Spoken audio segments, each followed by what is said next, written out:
Boa noite, irmãos. Deus abençoe a todos que estão aqui. Quero mandar também um abraço para todos que estão nos assistindo, né, pelo Facebook, pelas mídias. Que Deus abençoe vocês também. Amém? Irmãos, hoje nós vamos falar de um tema muito importante, que eu acho que todos nós passamos por situações difíceis, né? Financeiras, e a gente vai abordar um pouquinho as questões financeiras à luz da Bíblia. E como a gente se livrar de dívidas, como a gente evitar dívidas, né? E para a gente ter uma vida mais tranquila, porque a gente sabe que quando a pessoa está devendo, ela não tem sossego, né? E Deus, e o João fala lá também, né? Na carta dele, ele fala o seguinte: amados irmãos, eu desejo que vocês estejam bem, não só espiritualmente, mas com a saúde boa, né? E a gente sabe que se a gente estiver endividado, a saúde vai para baixo, a gente acaba afundando e faz muito mal para a gente. Então, a gente precisa ter um equilíbrio financeiro e, à luz da palavra de Deus, nós vamos ver quais as dicas que a palavra de Deus nos dá a esse respeito. Então, nós vamos fazer uma oração agora, porque nós vamos abrir a palavra de Deus para que Deus nos ilumine. Vamos orar? Senhor Deus, nós te louvamos, te bendizemos, te agradecemos pelo dia de hoje. Aqui está seu povo, Pai, um povo pequeno, mas muito feliz. Obrigado por ter nos trazido aqui. Nós vamos abrir a tua palavra, que o Espírito Santo fale conosco, que a gente saia daqui mais preenchidos com a tua verdade e dispostos a te obedecer e te servir. Fica conosco, nós pedimos e te agradecemos em nome do Senhor Jesus. Amém. Irmãos, nós vamos começar, nós vamos abrir a nossa Bíblia. Eita. Nós vamos abrir a nossa Bíblia em Lucas 14, 28. Lucas 14, 28.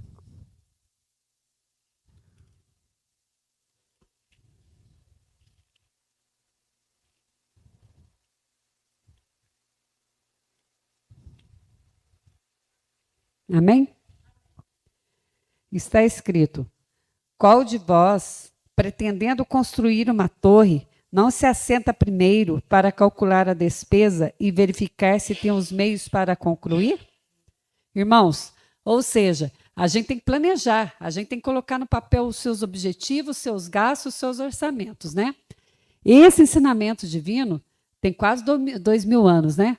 Porém, continua sendo uma dica preciosíssima para moldar o comportamento financeiro nosso, para a gente fugir das dívidas, né? E economizar e ter prosperidade.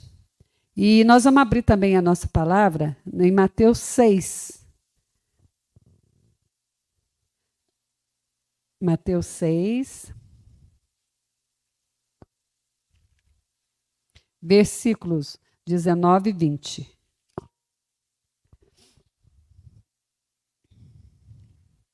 Está escrito: não acumuleis para vós outros tesouros sobre a terra, onde a traça e a ferrugem corrói, e onde ladrões escavam e roubam. Mas juntai para vós outros tesouros no céu, onde traça nem ferrugem corrói, e onde ladrões não escavam nem roubam. Ou seja, irmãos, a gente já sempre fala, né? Não é pecado, não é errado a pessoa ser rica. Ela tem que saber, né, administrar as finanças dela e não ficar obcecada por aquele dinheiro, por aquela riqueza que ela conseguiu, né, que Deus concedeu a ela, mas ser generoso, ajudar as pessoas, né, e preocupar principalmente em acumular tesouros no céu, ou seja, buscar Deus, ajudar as pessoas, né, e ser generoso quando for possível ser, né? Então, irmãos, E a Bíblia, a gente sabe, ela fala muito mais de finanças, de dinheiro, do que da salvação. Por quê? Porque a gente sabe que Jesus, como diz esse versículo aqui do Mateus, se a pessoa ficar acumulando tesouro aqui na terra, ela vai perder o tesouro lá do céu, né? Então ela fala muito disso, porque Deus sabia que a pessoa que fica obcecada por dinheiro, a pessoa que fica muito endividada, ela acaba perdendo a salvação. Ou é porque ela tá com muita arrogância, ela está com muita ganância, ou é também porque ela está devendo muito, ela devendo tanto, aí ela tem que trabalhar tanto, ela fica doente, que aí ela acaba desfocando. Ela não foca mais nas coisas de Deus, ela não foca em orar, ela não tem tempo nem saúde para orar, para ler a palavra de Deus. Então, fala muitas vezes em finanças, em como lidar com dinheiro, do que com a salvação. Porque justamente por isso que Deus sabia que o dinheiro pode fazer o ser humano perder a salvação. Depende da forma que ele administra, né?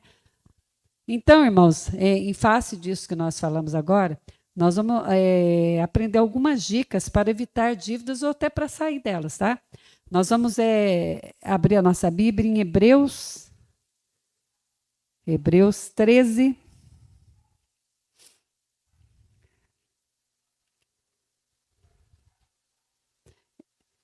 Hebreus 13, versículo 5.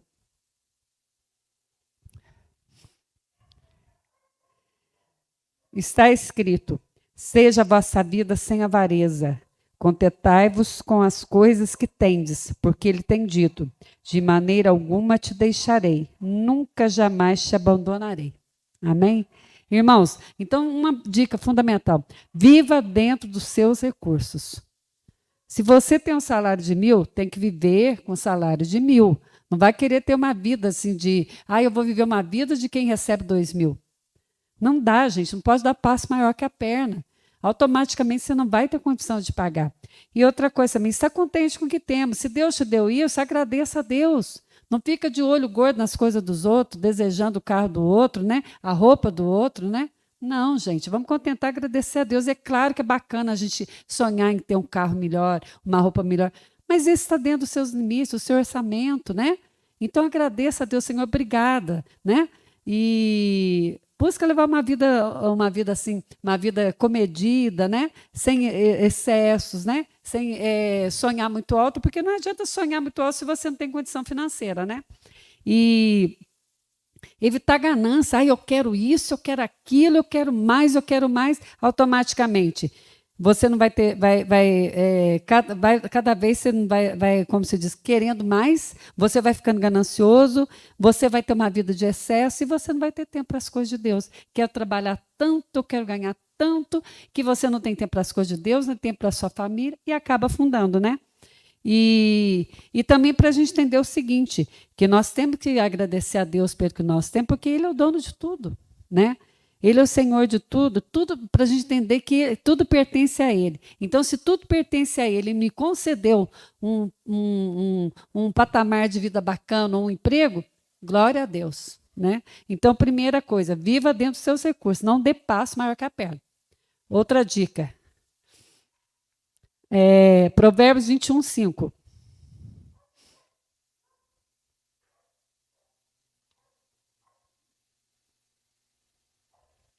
Provérbios 21, 5. Está escrito: os planos do diligente tendem à abundância, mas a pressa excessiva à pobreza.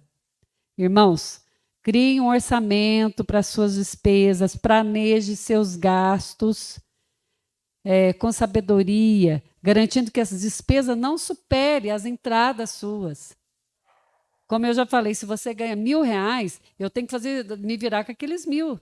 Eu tenho que gastar dentro dos 1.000, então deixar um pouquinho, guardar um pouquinho também. Então, planeje seus orçamentos, pensa antes de fazer dívida. Eu estava até comentando, né? Às vezes a gente que é mulher, os homens também fazem isso, mas mulher é mais. A gente fala, eu vou lá no shopping dar um passeio. Eu tenho 10 vestidos, eu vou lá, eu compro 2 vestidos. Eu não planejei, mas eu gastei. Eu falo, meu Deus, para que eu comprei mais 2 vestidos, né? O homem às vezes sai, vai com os amigos, não sei aonde, aí acaba parando em algum lugar, tomando alguma coisa, comendo alguma coisa. Mas para que eu fui gastar esse dinheiro? Vou passar o cartão de crédito, é bonito, mostrar bonito para os amigos, né? Que homem tem essa mania. Vou fazer porque meu amigo está aí, para não ficar chato, né? Quer pagar a conta de todo mundo. Aí o que acontece? Não planeja o seu orçamento, depois fica com a corda no pescoço, né?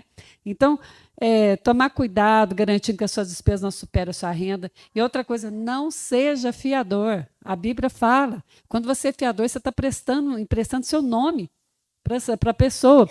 E pode ter certeza, se a pessoa está pedindo para você ser fiador dele, ele não vai pagar, ele não tem condição de pagar, ele não vai te pagar. Aí o que vai acontecer? Você fica nervoso, você fica doente, a pessoa não está nem aí, né? A pessoa não está nem aí, às vezes dá briga com você porque você foi cobrar, né? Então, não seja fiador, não empreste o cartão. Cartão é uma coisa pessoal. Para com essa bobeira, coitado. Não, gente. Se você vai emprestar seu cartão, pode ter certeza que a pessoa geralmente não vai pagar. Se ela não tem cartão, é porque ela está com problema. Se ela está com problema, está com o nome sujo. ela não tem condição. Aí você fala, mas por que a pessoa não tem cartão? Porque ela está devendo. A pessoa que não tem cartão, ou ela não quer, porque ela tem uma renda assim, né? Uma renda mais baixa, ela fala, não quero cartão, tudo bem, então ela não pode comprar uma coisa com cartão de crédito.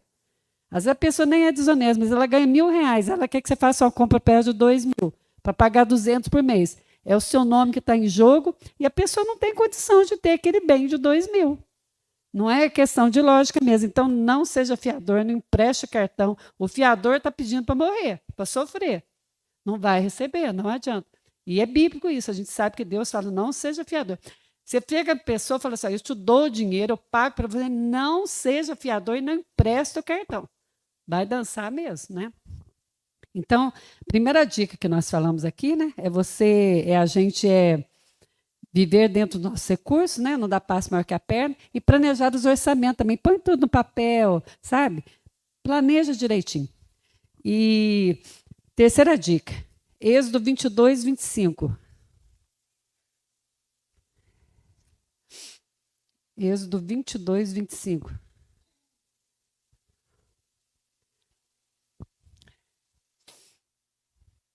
Amém? Se emprestares dinheiro ao meu povo, ao pobre que está contigo, não te haverás com ele como credor que impõe juros. Irmãos, se você emprestar dinheiro para alguém, é porque está sobrando para você. Né? Geralmente de empréstimo que você tem condição. Mas então não vai esfolar o outro, não. Não vai arrancar a roupa dele, não, só porque você emprestou dinheiro. Aí você vai botar aquela taxa elevada de juros. Isso aí é ganância, isso é pecado. E muitas vezes a gente, graças a Deus, às vezes a gente tem condição de prestar, você nem juro não cobra. Se for uma pessoa que fala, não, você me pagou, não vou cobrar nem juro, né? Porque graças a Deus, Deus te abençoou, você teve condição. Mas não exagera, não esfola a pessoa. Não queira arrancar a roupa dela, não, tirar o pão da boca dela por causa de juros, né? Esse é agiota. Agiotagem é crime, é pecado, né? Vamos olhar por esse lado de Deus, né? E outra coisa também, quando você for pegar um empréstimo no banco, pensa direito, analisa, sabe? Faça um empréstimo justo, com sabedoria. Ah, eu estou precisando de 2.000, vai lá, conversa com o gerente, fala quanto que eu vou pagar, quantas parcelas, põe sabe? Faz a sominha, a pessoa fala assim, ai, que maravilha, vou pagar tanto de tanto, está baixinho. Mas calcula quantas parcelas você vai pagar daquele valor. Vê se não está exagerado, pensa antes de pegar, para depois você não ficar enforcado. Então, ó, evite a usura. Usura quer dizer ganância. Não fica arrancando o couro dos outros. E outra, empreste com sabedoria. Prestou do dinheiro do banco? Evita, mas se precisar, analisa, põe na ponta do lápis, faz os cálculos direitinho, leia as entrelinhas do empréstimo para ver o que está dizendo realmente, para depois você não se arrepender, né? Então tem que ficar bem assim, ser bem sábio, pedir a sabedoria de Deus para poder lidar com as finanças, né? Procura ver as taxas, né? Porque às vezes tem banco que varia de taxa, mas vê se não colocaram seguro. E eu falo por mim que eu trabalhava em banco. Eles falam para a gente, coloca seguro. E às vezes eu falo para a pessoa, nossa, ficou 12 de tantos. Ah, mas tá bom, mas não sabe quanto que ele vai pagar no final, vai pagar o dobro, 3 vezes mais do que ele pediu emprestado. E é assim que funciona, né?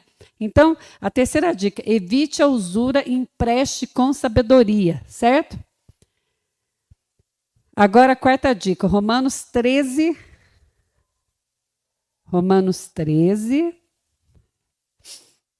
versículos 6 e 7.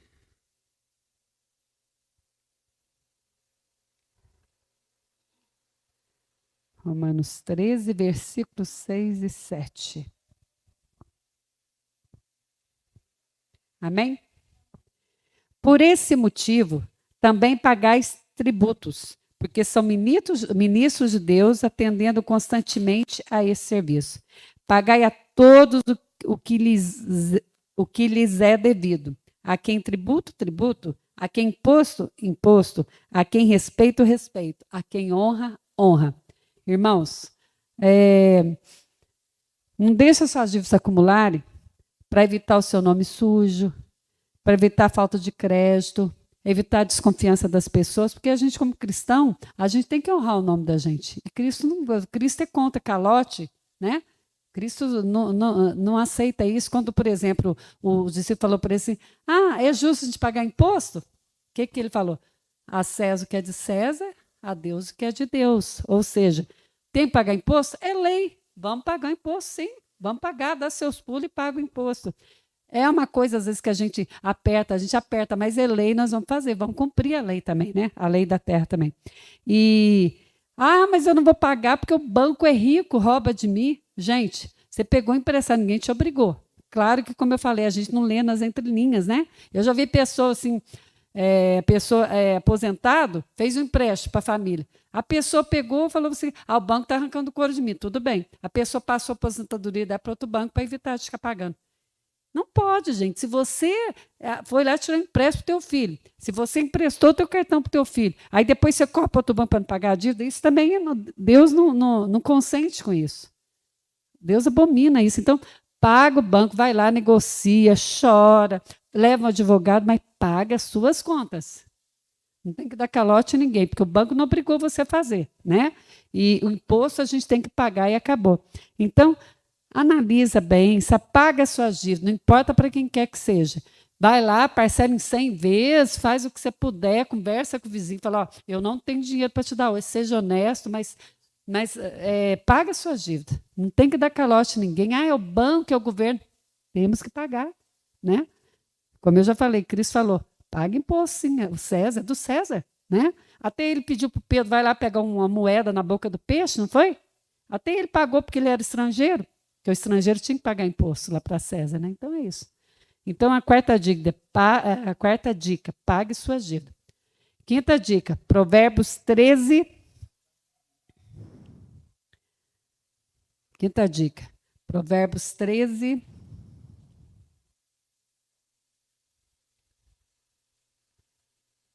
Versículo 11.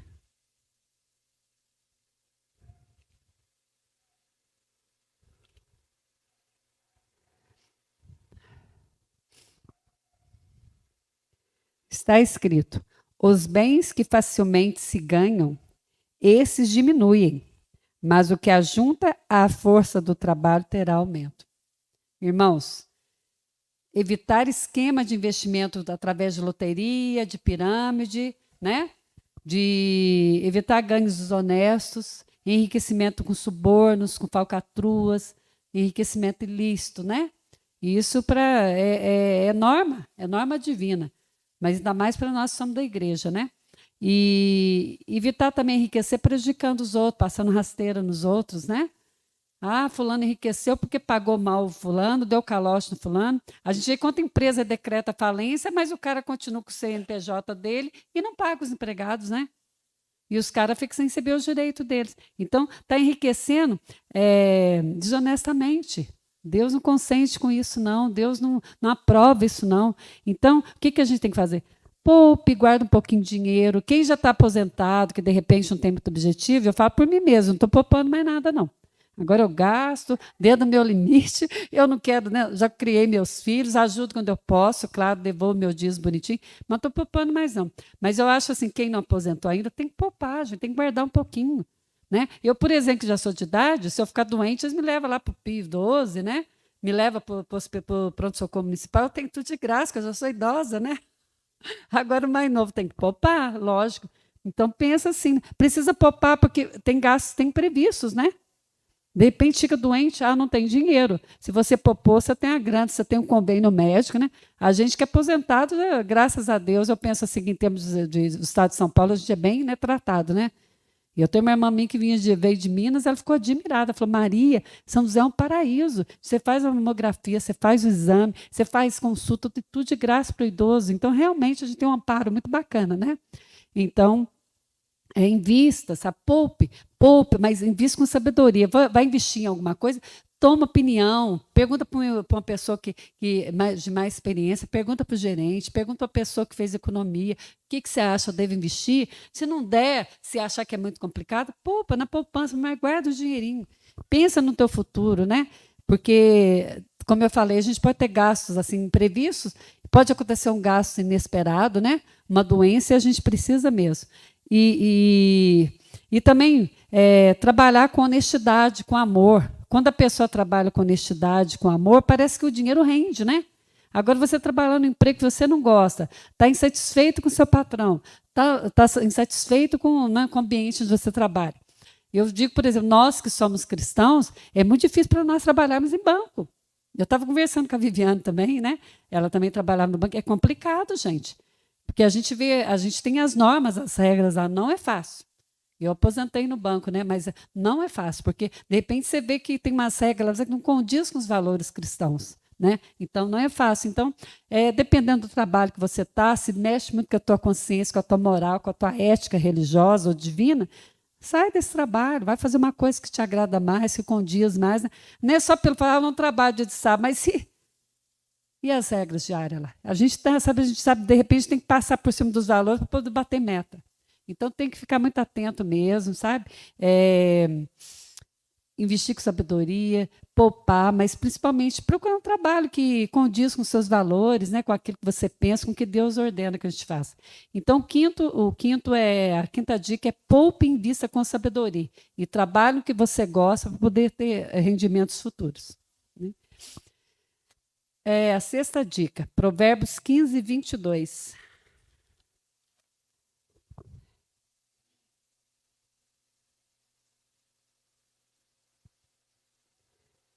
Está escrito: onde não há conselho, fracassam os projetos, mas com os muitos conselheiros há bom êxito. Ou seja, você está endividado? Busque conselhos. Converse com o seu gerente. Converse com a pessoa mais experiente. Converse com pessoas sábias. Às vezes, nem pelo fato de ter experiência, quer dizer alguma coisa. Às vezes tem experiência, mas não é cristão. Ele vai falar, você vai lá e mete bronca, faz isso, faz aquilo, mas um cristão tem uma visão diferente, né? Então, o certo é a gente buscar conselho com pessoas sábias, experientes, sim, mais sábias, que segue os valores cristãos, uma pessoa que tem, né, tem aquela ética divina. Então, procurar assim. Eu vou pagar minha dívida. O que você acha que eu devo fazer? Como é que eu devo negociar? Olha, eu estou querendo fazer isso. O que você acha? Procura, é bacana, sabe? Se você vê que é um gerente cristão, melhor ainda, né? Que ele realmente vai ser difícil ele passar por cima dos valores, né? E, então, busque conselhos, busque opinião. Se você for fazer uma dívida, se estiver endividado, melhor ainda, sabe? Mas não faça as coisas precipitadas. A pressa é inimiga. Quando você precisa negociar, quando você precisa pedir um empréstimo, a pressa é inimiga. Não se precipite. Eu tenho essa mania. Eu quero para ontem. Aí eu vou no banco, por exemplo, no meu caso agora não vou, graças a Deus. Mas eu quero, eu vou fazer, não, eu vou fazer hoje. Eu estou pensando em fazer daqui 2 meses, deu oportunidade, eu quero fazer hoje. E isso é ruim, gente. Às vezes a gente faz besteira, gasta sem precisar, né? E às vezes daqui 2 meses você nem quer mais. Mas como você já fez, já era, né? Então, assim, a sexta dica é busque conselhos sábios. Irmão, o que você acha que eu devo fazer? Está acontecendo isso na minha finança? Uma pessoa de confiança, que não é qualquer um que você pode falar também, não. Está devendo. Olha lá, é caloteiro. Então, toma cuidado com quem você conversa, né? Porque nós somos falhos, tem pessoas que não conseguem segurar. Vê se a pessoa é uma pessoa de confiança, uma pessoa experiente, uma pessoa sábia. Aí ela vai te orientar. Então, busque conselhos sábios também. A sétima dica, Provérbios 19, 17.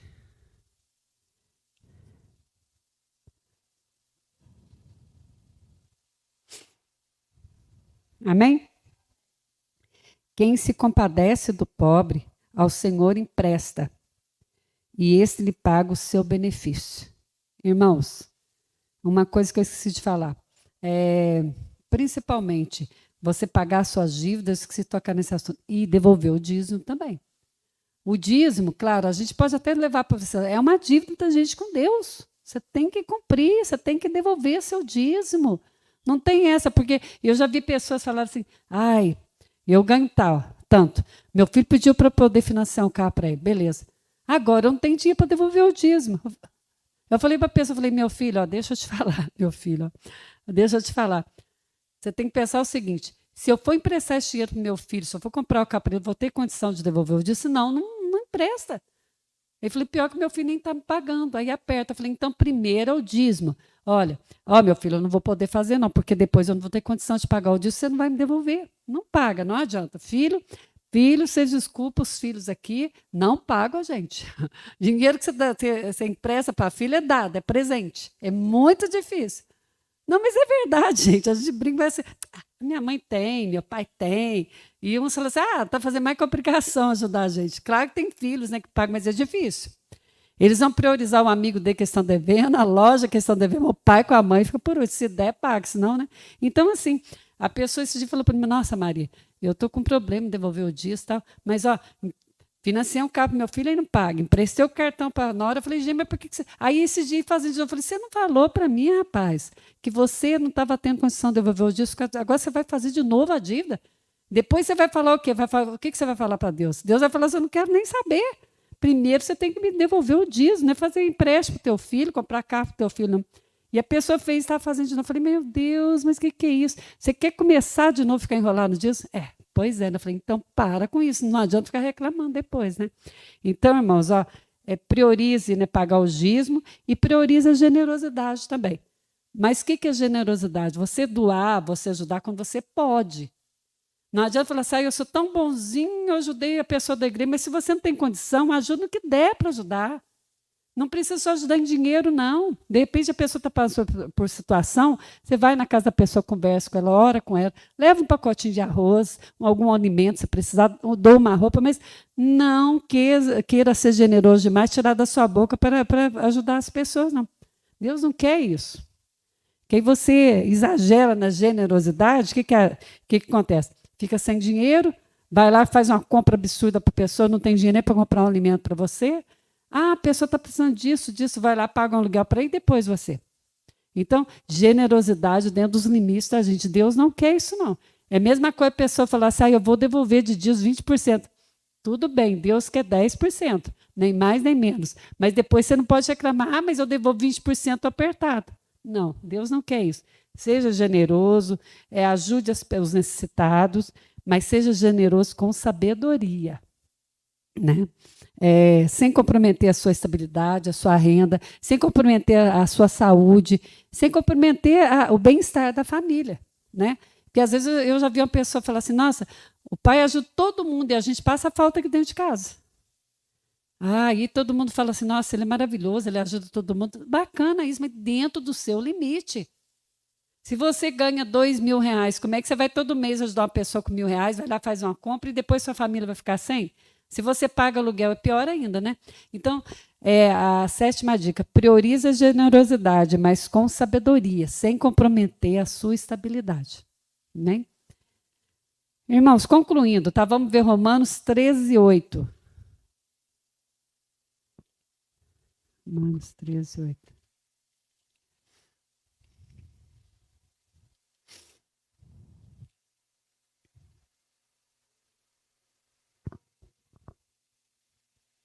Amém? A ninguém fiqueis devendo coisa alguma, exceto o amor com que vos ameis uns aos outros, pois quem ama o próximo tem cumprido a lei. Ou seja, irmãos, a gente tem que fazer tudo por amor. Mas você tem que dever para os outros o amor em Cristo, o amor em consideração, o amor em respeito, o amor em ajuda, mas tudo dentro do limite. E principalmente respeitando a Deus, né? Não deixando de devolver o dízimo dele, fazendo a tua parte, mas de acordo com o que Cristo fala, você tem que cuidar da sua saúde. Se você ficar devendo, se você emprestar demais, se você depois não tem condição de devolver o dízimo, você acaba ficando doente. Então, faça tudo com amor, tanto para Deus como para as pessoas, mas com sabedoria, com segurança. Né? Então, o principal disso aí é fique no azul. Ficar no azul, o que é? Equilibrar o que você recebe com o que você gasta. Procure sempre manter uma reservazinha, mas procura andar sempre dentro desse limite do que você recebe, o que você vai gastar, para poder não ficar nervoso, não ficar estressado, descarregar na família, não deixar de devolver o dízimo para Deus, né? Porque Cristo, como eu falei, ele deixou bem claro que o calote, a dívida é considerado um descontrole. E é motivo de vergonha. É motivo de vergonha falar, nossa, aquela pessoa vive na igreja, é caloteiro. E nem que não vivesse da igreja, é feio mesmo. É como se diz, a pessoa está dando passo maior que a perna, ela está passando rasteira nos outros, ela está comprando o que ela não tem condição de pagar. Então, vamos pensar muito antes de fazer dívida, fazer tudo com muita cautela, com muita sabedoria. E, portanto, né, tudo que nós fizermos, quer comamos, quer bebamos, quer vestimos e quer compremos também, ou na nossa vida financeira, seja para a honra e glória do Senhor Jesus, né? Vamos seguir essa regra em todos os aspectos da nossa vida. Se eu vou comprar, se eu vou gastar, se eu vou dever, seja para a honra do Senhor Jesus, que eu não passe vergonha, que eu não envergonhe a minha família, né? E eu falo também, eu estava falando, porque é muito importante o bom nome, né? Os nossos pais ensinar para a gente que o nome é fundamental. Olha para vocês verem. Eu nasci lá no interior de Minas. E há um tempo atrás eu fui passear lá, tem uns anos já. E eu estava lá, e o povo, você não é filha do fulano? Falei, sou, mas tudo bem. O meu filho, que era mocinho na época, falou assim, eu comprei um tênis fiado na loja. Eu falei, quê? Que loja que você comprou, rapaz? Eu comprei na loja. Falei, mas quem? Fulano, ele disse que te conhece. Ele perguntou de quem que eu era filho. Eu sou filho da Maria Ferreira. A Maria Ferreira é filha do seu Custódio Ferreira? Sim. Pode vender, que esse povo paga bem. Eu falei, tá doida. Aí eu fui lá na loja, o rapaz falou assim, aí o rapaz falou assim, ô Mariazinha, você não lembra de mim, não? Eu falei, nossa, aí ele falou, eu lembrei da pessoa. Eu vendi, porque é seu filho. Tá dentro, tá limpo. Olha que eu fiquei emocionada, né? Fiquei bravo com meu filho, porque comprou fiado. Porque eu falei para ele que eu não ia dar um tênis para ele, foi lá e comprou. Mas, ó, para você ver, é o bom nome. Que meu pai foi correto, né? A gente era correto também, isso é bacana. A gente é contente. Então é isso, irmão. Vamos honrar o nosso nome, mas principalmente honrar a Deus. Trabalhar de forma correta e de forma honesta, amém?